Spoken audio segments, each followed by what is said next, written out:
Welcome to Startup Spokane, where hosts Steve Traben and Megan Halsey explore the excitement and momentum growing throughout Spokane's expanding startup community. Startup Spokane is a joint effort between Greater Spokane Incorporated's Startup Spokane, our friends at Well Dressed Walrus, and Spokane Talks Online. Now, here are your hosts, Steve and Megan.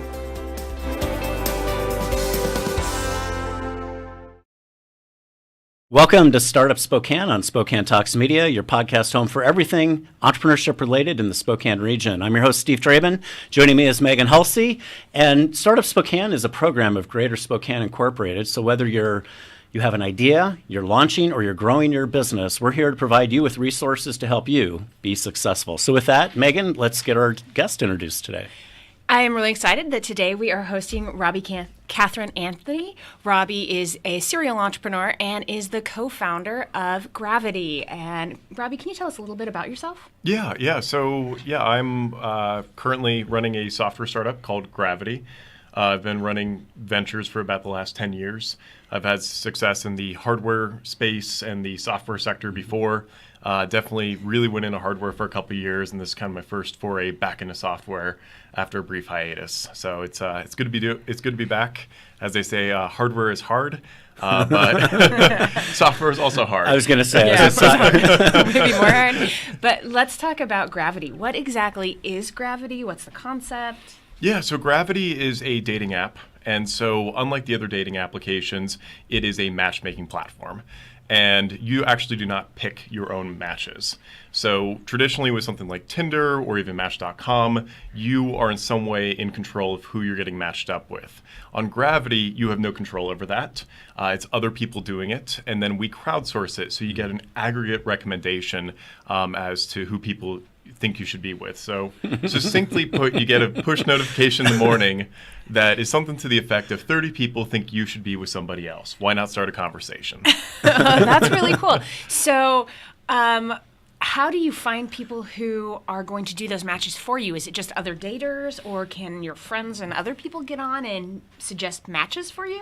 Yeah, so currently what we're working on is a version that it is just everyone's making matches on behalf of everyone else. So it's random people matching you up. For a premium subscription, the core feature set is free, but for a premium account, you can create a username which allows you to have your friends match you up directly. But other than that, it's kind of relying on the wisdom of the crowds. Wow. Very interesting and unique, right? I mean, in comparison to other apps that I have no experience with, for the record. Yeah, it is very, very different, and that's kind of my brand, so it works. Yeah. Okay, cool. So, Robbi, let's take a step back and talk about where the idea originated. And let's weave in Startup Weekend Spokane in that as well, because I know that you participated this past November. Sure. And won. Yes, we did. We were fortunate. I've been trying to come up with a better origin story than what it was, but honestly, I was kind of wasted at a bar when I came up with Gravity. So that was that. Don't try this at home, folks. And then shortly thereafter, my co-founder and I got together, and we determined that we were going to go to Startup Weekend with the intent of winning so we could flag the investor community's attention.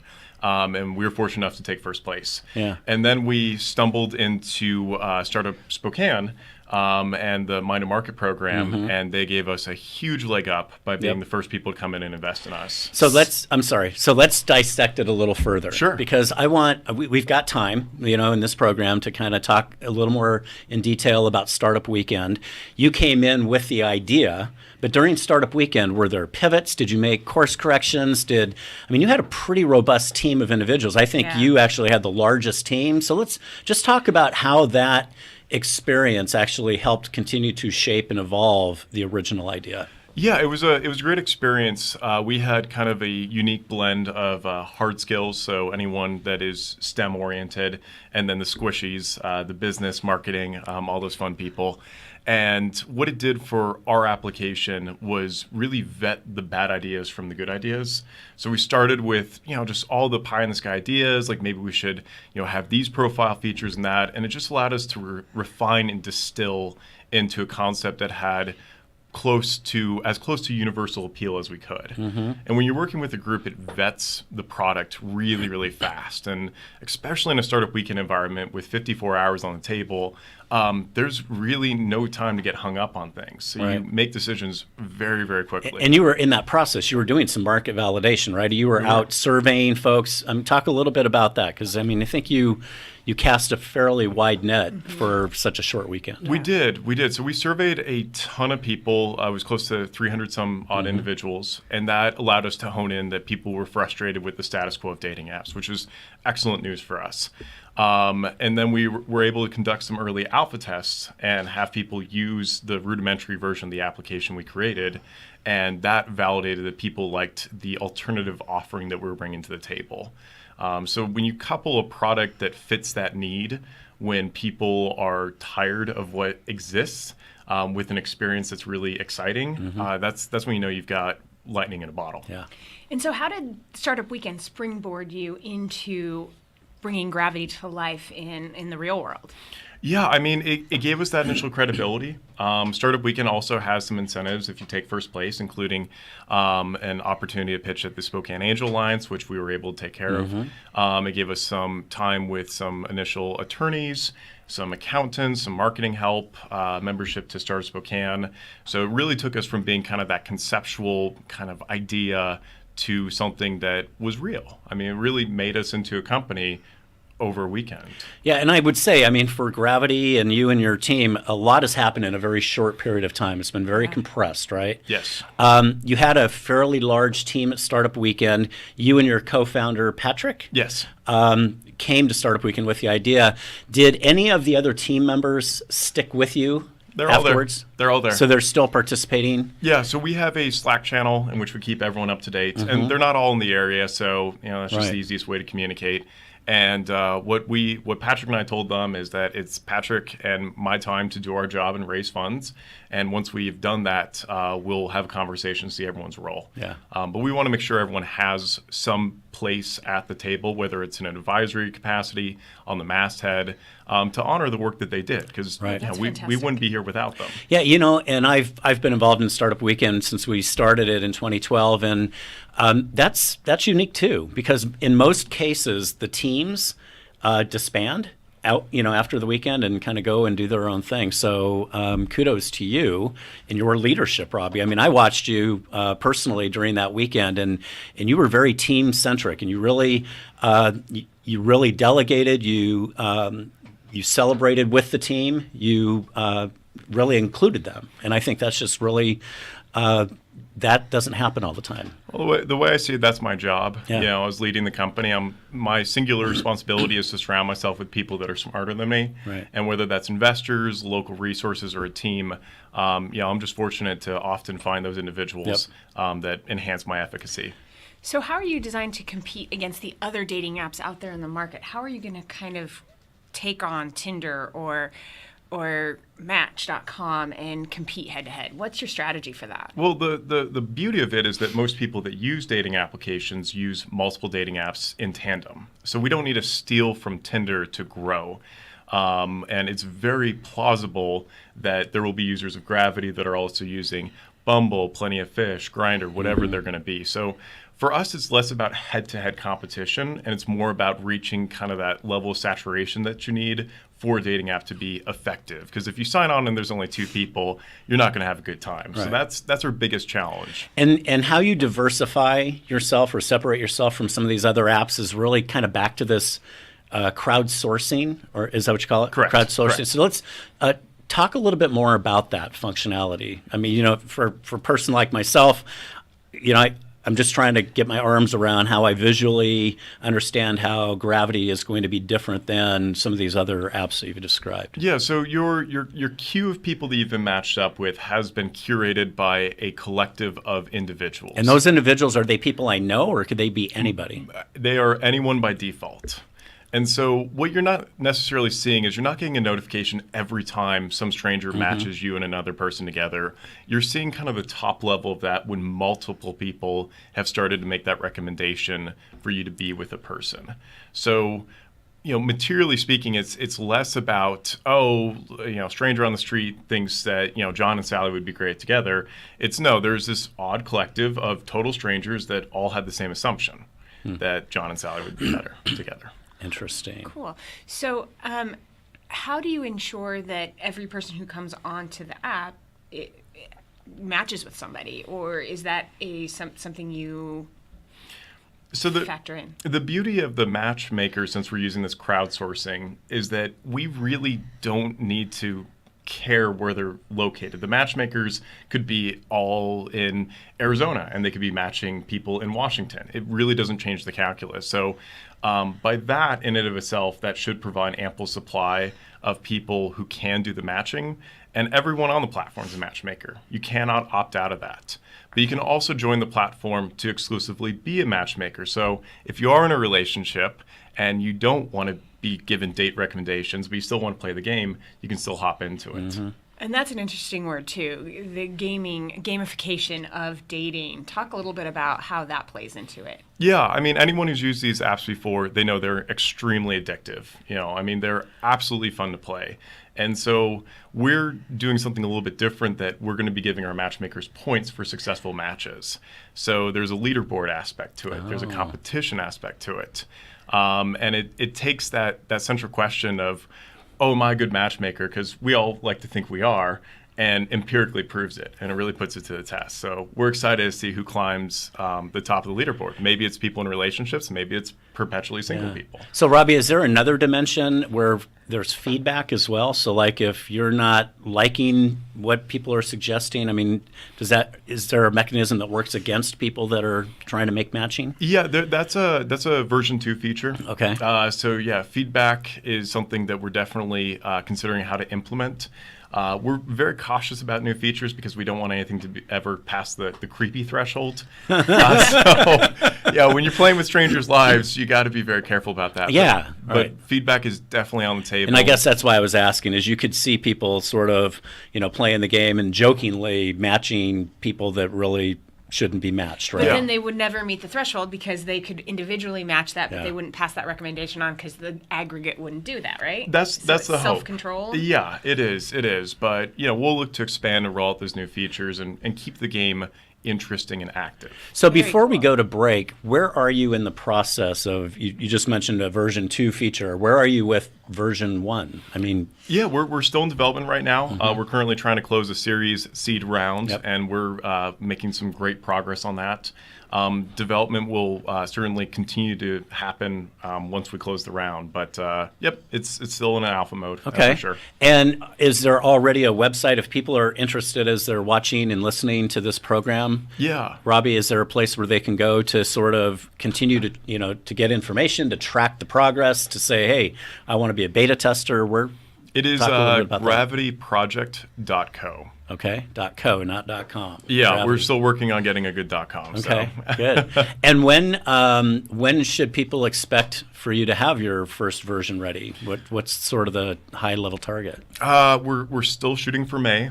Okay. But a lot of it's going to be contingent on when we can close this Series seed round. Right. Well, listen, we've got a lot to talk about still with Robbi Anthony from Gravity. Stay with us on Spokane Talks. We'll be right back. They say it takes a community to raise a family. It also takes one to build a business. I came to Spokane 12 years ago as a Whitworth student, and I planned to leave after graduation. But the more I got to know this community, the more I wanted to become a part of it. My husband and I have built our business in Spokane, and now we're raising our family here too. We operate a consulting company that provides creative business development strategies. Our approach is holistic and dependent on intentional connections and relationships. And no one understands connections and relationships better than GSI. They direct momentum towards investments in our community, provide resources that help business leaders connect, and they're dedicated and passionate about making Spokane great. GSI gives me the confidence to build my business here because they believe every organization, even a small one like mine, adds big value to our community. With GSI's help, Spokane will be a place my son will want to build his career too. I'm Eva Marquette, owner of Freshview. We're creating something greater with Greater Spokane Incorporated. Hi, this is Kurt Stockwell with Well Dressed Walrus. We are a local website design and development company here in Spokane. What we do is build beautiful, usable websites for local businesses. A website needs to be beautiful, it needs to be usable for your users, your customers, and yourself. Contact us anytime. We'd love to talk with you about your online marketing.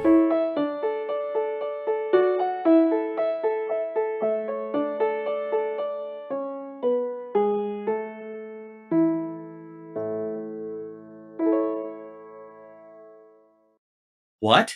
You haven't been to the library lately? Stop in today and see that the library is more than books. Spokane County Library District facilities feature on-site technology, including Wi-Fi, computers, and printers, as well as free use of meeting rooms. The Library District offers events and programs for all ages, from story times to career development and employer classes to Social Security workshops.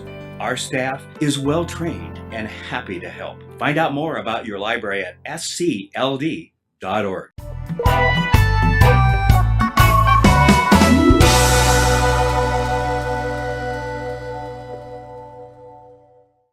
Welcome back to Startup Spokane on Spokane Talks. We're having an interesting conversation with Robbi Anthony. I say it's interesting because I am way out of my comfort zone when we're talking about dating apps, says the guy who's been married for over 30 years.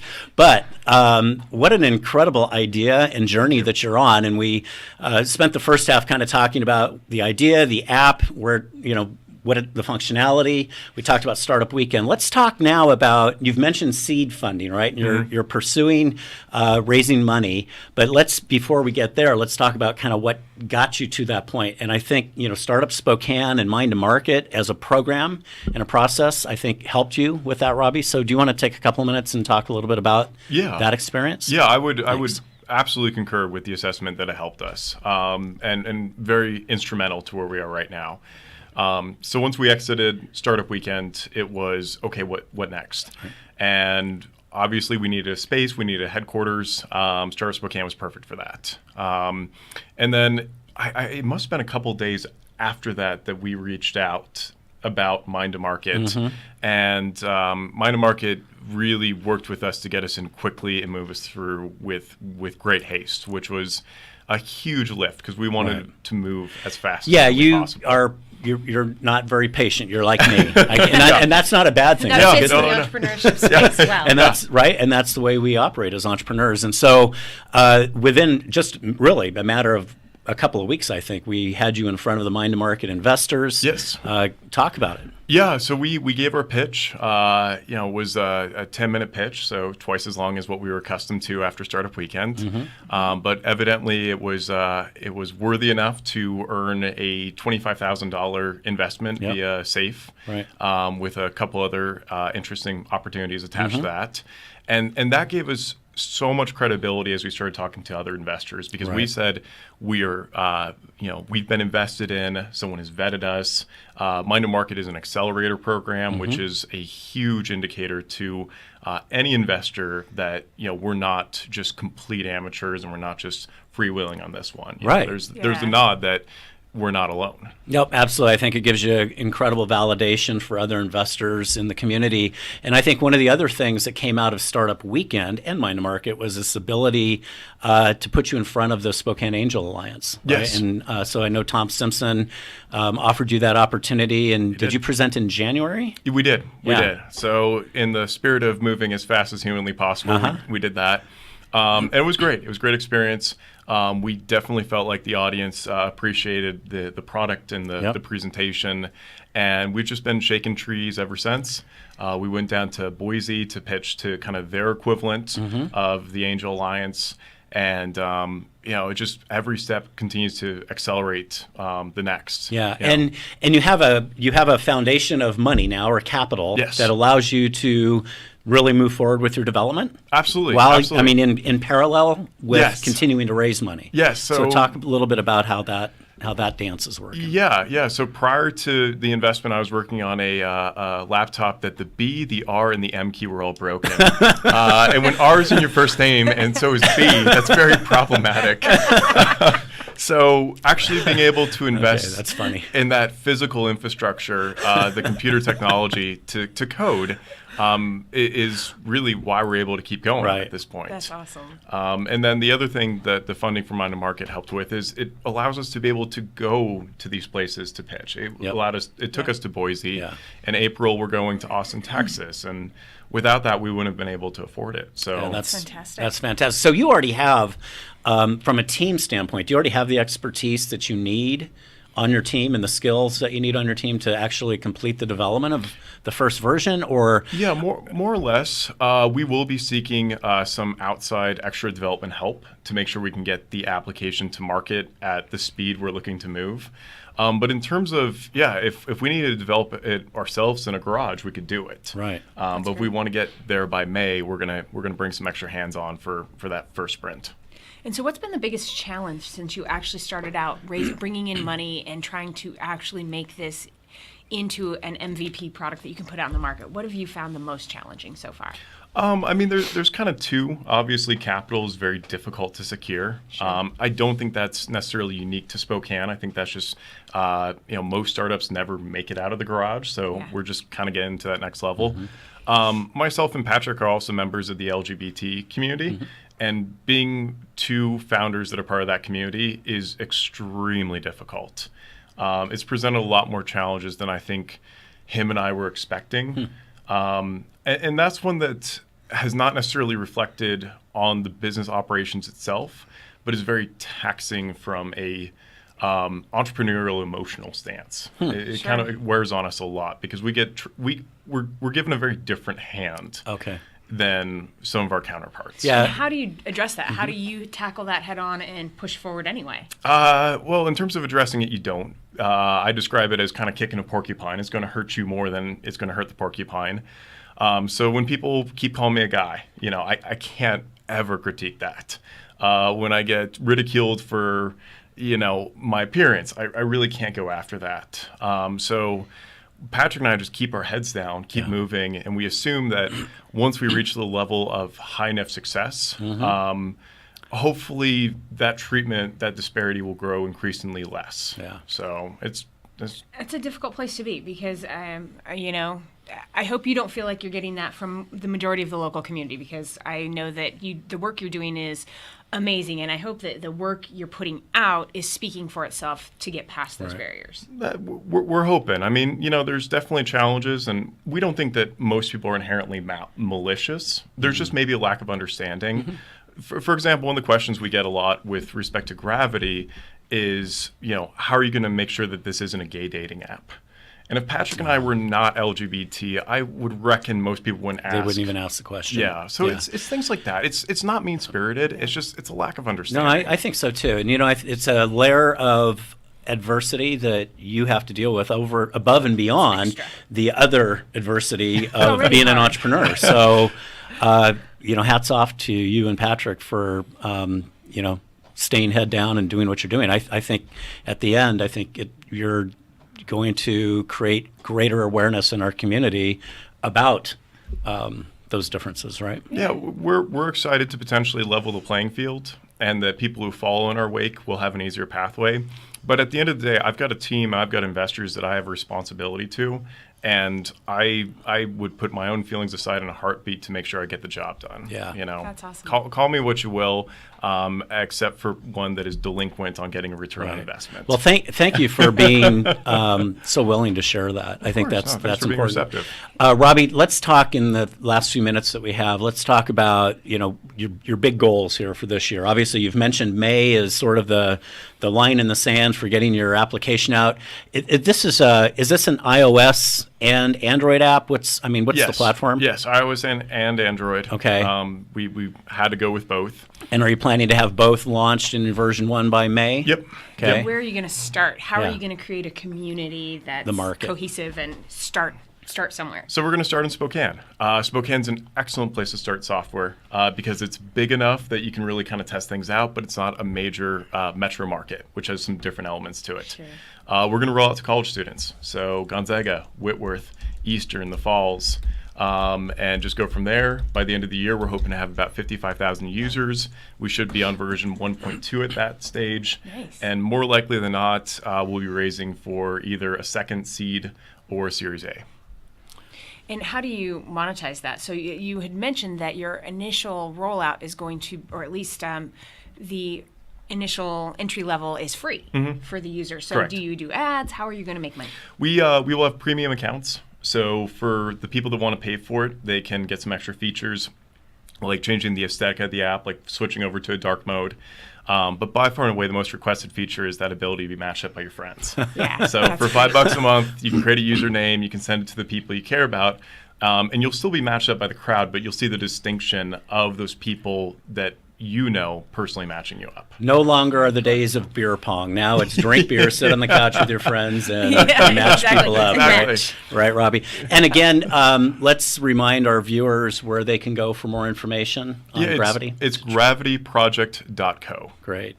And yeah, what a great conversation. We're thrilled to be, watching your journey. Yeah. And I know that the investor community is interested in embracing you, and every step forward that you make just creates more opportunity for future success. I think you guys are doing something that's very unique. Again, way outside of my area of expertise, but it sure sounds like a lot of fun, and really wish you all the best. So thanks for joining us on Startup Spokane and Spokane Talks Media. Hopefully you'll join us again soon for another podcast where we highlight other entrepreneurs and resources for entrepreneurs in the Spokane region. Thanks, and we'll see you next time. Startup Spokane is produced in Spokane, Washington by SpokaneTalksOnline.com, which is a joint effort between GSI's Startup Spokane, Well Dressed Walrus, and Spokane Talks Online. Ask a question, recommend a guest, and hear this program again online anytime at SpokaneTalksOnline.com. We wish you a great and profitable day.